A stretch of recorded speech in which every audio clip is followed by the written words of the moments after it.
Assalamualaikum, saya Nur Adina Ilani bersama dua sahabat saya iaitu Cik Afidah dan Feni Farhana akan membincangkan mengenai isu-isu pengajaran dan pembelajaran dalam pendidikan Islam.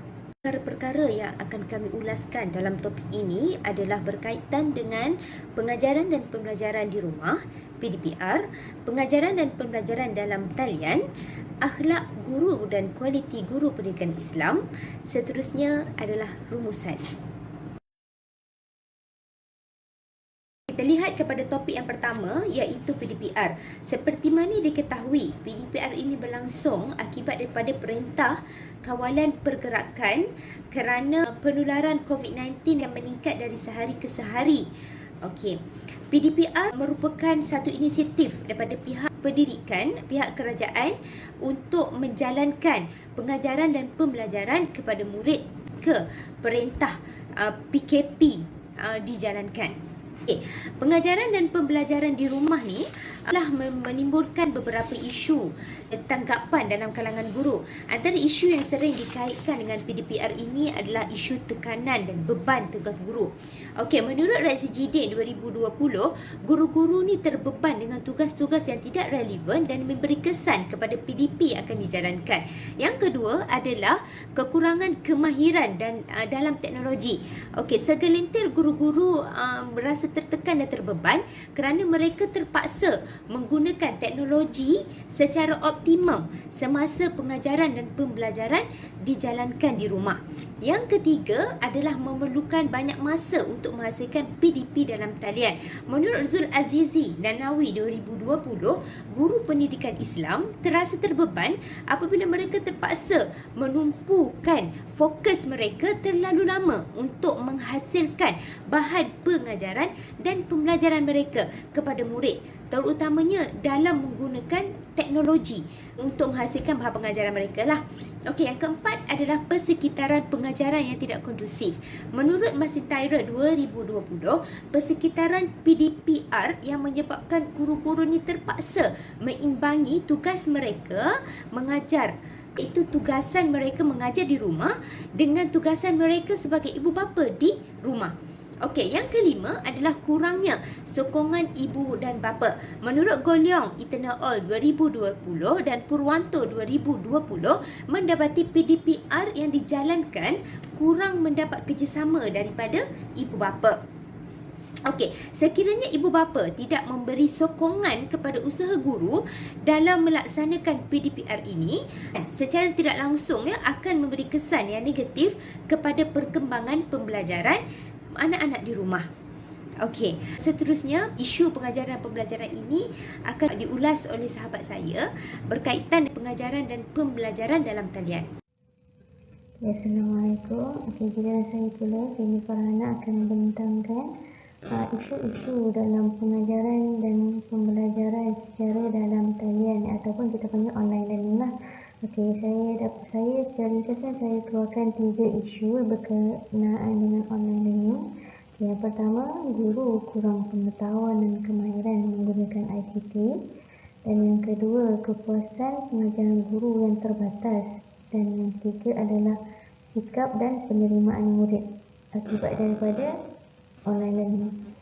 Seterusnya, okey, kita tengok satu persatu isu yang terdapat dalam pengajaran dan pembelajaran dalam talian ini. Yang pertama, guru kurang pengetahuan dan kemahiran ICT, yang mana dikatakan guru masih kurang pengetahuan bagaimana menggunakan peralatan ICT yang boleh membantu menyiapkan diri ke arah proses pengajaran yang berkesan. Kajian daripada Ismail dan Khalid 2020.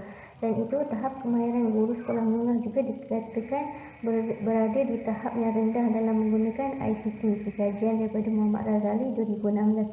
Kesannya adalah menyukarkan guru untuk menjalankan pengajaran dan pembelajaran dalam talian yang lebih efektif.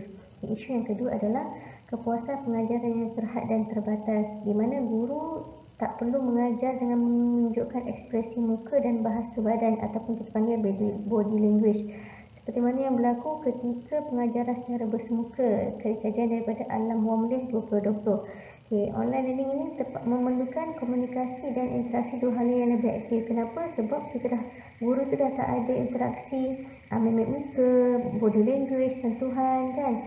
Jadi online learning memerlukan komunikasi yang lebih aktif antara guru dan murid. Kesannya adalah murid akan mengalami kesukaran untuk memahami isi pelajaran yang disampaikan oleh guru jika komunikasi dan interaksi yang tidak aktif itu berlaku. Isu yang ketiga adalah sikap dan penerimaan murid. Terdapat segelintir pelajar yang tidak memberikan kerjasama terhadap pembelajaran secara maya. Kajian daripada Nur Farah Syahirah dan juga Sulaiman 2021. Ini dikatakan pelajar ini ada pelajar yang tidak mahu ataupun tak nak menyertai sesi pengajaran dan pembelajaran yang dilakukan oleh guru dengan sengaja. Selain itu, kesukaran untuk memastikan keberadaan murid dan untuk pastikan murid itu dapat memberi tumpuan sepenuhnya sepanjang sesi pembelajaran berlangsung. Kajian daripada Azli Nurhaini Mansur 2020. Kesannya adalah menunjukkan sikap negatif murid, seterusnya menunjukkan pengabaian adab dalam kalangan murid. Kenapa? Sebab bila kita online ini kita tak nampak pun muka murid tu kan, sebab ada kalanya mereka tutup kan.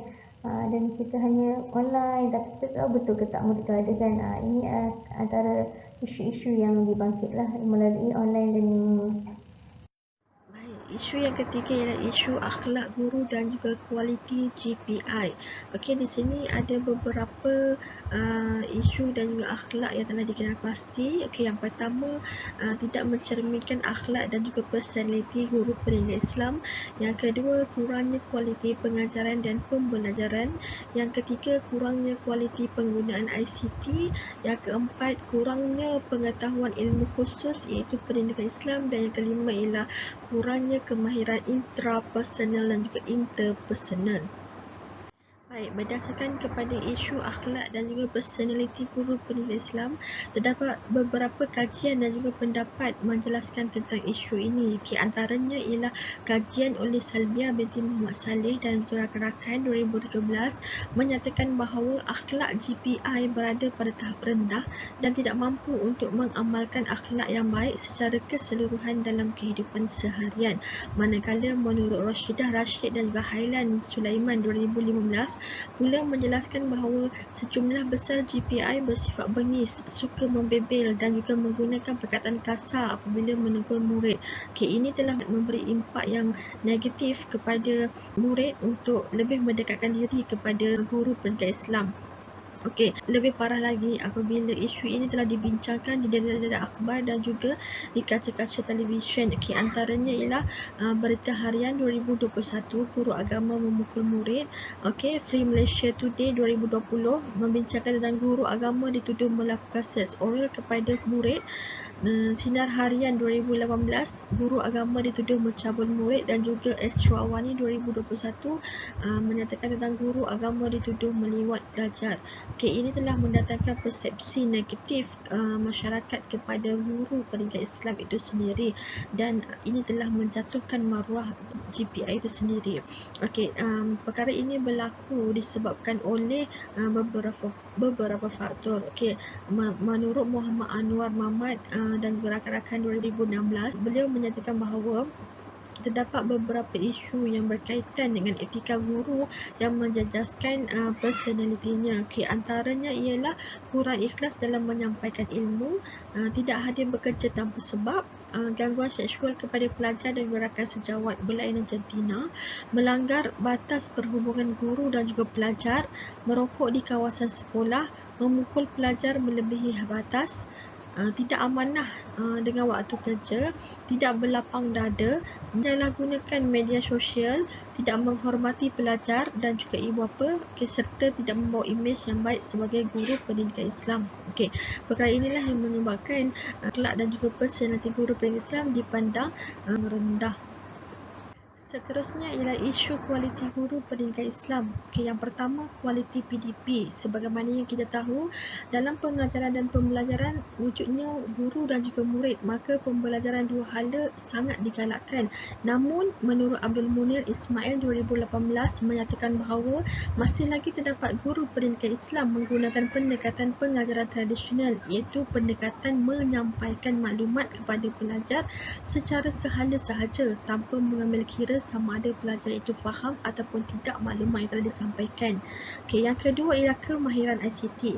Pada masa kini kalau kita tengok ICT itu adalah sangat penting untuk digunakan dalam pengajaran dan pembelajaran, tambah-tambah lagi musim pandemik COVID-19 sekarang.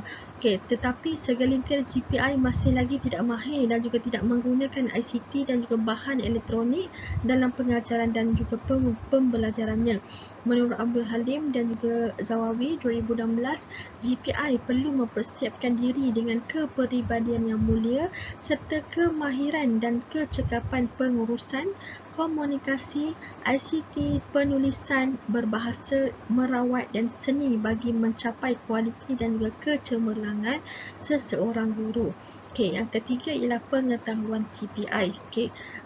Ilmu pendidikan Islam dan juga guru pendidikan Islam tidak dapat dipisahkan. Tetapi masih lagi terdapat GPI yang kurang menguasai ilmu, khususnya pendidikan Islam secara mendalam. Menurut Abdul Halim dan rakan-rakan 2012, kajian guru pendidikan Islam di sekolah rendah agama di Selangor tentang tahap penguasaan dan kemahiran mereka dalam tulisan Jawi di Selangor. Hasil dapatan mereka menunjukkan bahawasanya terdapat sebilangan kecil GPI yang masih lagi tidak dapat menguasai tulisan Jawi dengan baik. Ini telah mendatangkan satu kebimbangan kerana ilmu pengetahuan itu sangat penting.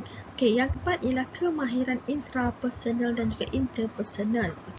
Kemahiran ini merupakan kemahiran yang sangat penting sekali untuk menghubungkan antara murid dengan guru itu sendiri, melalui komunikasi. Tetapi terdapat kelemahan pendidik dalam menguasai komunikasi lisan dan juga bukan lisan secara efektif, menurut Ahmad Firdaus dan rakan-rakan 2014. Khalid Musa dan rakan-rakan 2015 membuat kajian di MRSM. Beliau mendapati bahawa tahap kemahiran interpersonal guru adalah di tahap yang sederhana. Inilah yang menyebabkan kualiti guru pendidikan Islam semakin rendah. Secara kesimpulannya, isu-isu ini boleh ditangani dengan baik sekiranya semua pihak berganding bahu antara satu sama lain dan tidak menunding jari kepada seseorang. Seterusnya, GPI itu sendiri seharusnya menjadi role model kepada masyarakat, menunjukkan bahawasanya akhlak yang mereka bawa itu adalah akhlak yang baik seperti mana akhlak Rasulullah SAW. Seterusnya, GPI juga perlulah mempunyai efikasi kendiri yang tinggi supaya mereka dapat mempengaruhi masyarakat di luar sana dengan cara yang lebih efisien. Sekian, terima kasih.